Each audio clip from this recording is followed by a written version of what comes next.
আপনি কি জানেন দুনিয়ার সর্বপ্রথম মসজিদ কোথায় এবং কার হাতে তৈরি হয়েছিল? এটা কি মুসলিমদের নবী মুহাম্মদ সাল্লাল্লাহু আলাইহি ওয়াসাল্লামের সময় তৈরি হয়েছিল, নাকি এর ইতিহাস আরও প্রাচীন? আজকে আমরা জানব সেই মহা গুরুত্বপূর্ণ ও অলৌকিক কাহিনী কোরআনের আলোকে। মসজিদের সূচনা কবে, কোথায় এবং কাদের দ্বারা হয়েছিল?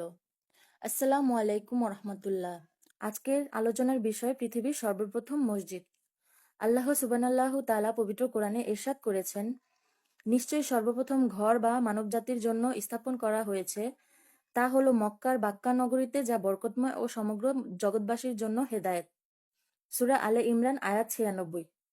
অর্থাৎ দুনিয়ার প্রথম ইবাদতের ঘর, প্রথম মসজিদ কাবা শরীফ। এখন প্রশ্ন আসে, এই কাবা ঘর বা মসজিদ কে তৈরি করেছিলেন? পবিত্র কোরআন আমাদের জানায়, স্মরণ করুন যখন ইব্রাহিম আলাইহিসসালাম এবং তার পুত্র ইসমাইল আলাইহি ওয়াসাল্লাম কাবা ঘরের ভিত্তি উত্তোলন করেছিলেন। সূরা বাকারা আয়াত ১২৭।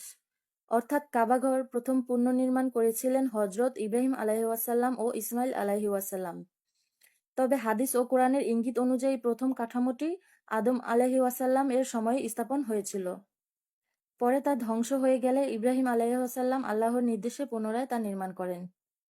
এই ঘর শুধু মসজিদ নয়, এটি সমগ্র মানবজাতির প্রথম ইবাদতের স্থান।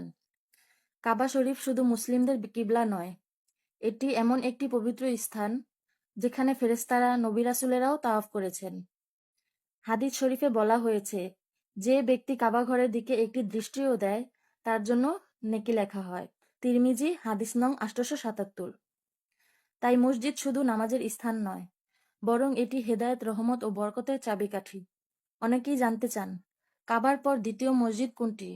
রাসূল সাল্লাল্লাহু আলাইহি ওয়াসাল্লাম বলেন, মসজিদুল হারামের পর সবচেয়ে পুরাতন মসজিদ হল মসজিদুল আকসা। সহিহ বুখারী হাদিস ৩৩৬৬। মসজিদুল আকসা অবস্থিত ফিলিস্তিনে, যেটি বহু নবী রাসূলের কেন্দ্র ছিল। রাসূল সাল্লাল্লাহু আলাইহি ওয়াসাল্লাম বলেন, যে ব্যক্তি আল্লাহর সন্তুষ্টির জন্য একটি মসজিদ তৈরি করে, আল্লাহ তার জন্য জান্নাতে একটি ঘর তৈরি করবেন। সহিহ মুসলিম। তাই আমাদের প্রত্যেকেরই উচিত মসজিদের প্রতি ভালোবাসা, সম্মান এবং সেবা করা। বিশেষ করে যারা মসজিদে জামাতে নামাজ পড়ে, তাদের জন্য রয়েছে বিশেষ ফজিলত ও ক্ষমা। বন্ধুরা, মসজিদ মানেই শুধু চার দেয়াল নয়, এটি হলো আল্লাহর ঘর, হেদায়েতের আলো, মানবজাতির সবচেয়ে প্রাচীন ও পবিত্র স্থান।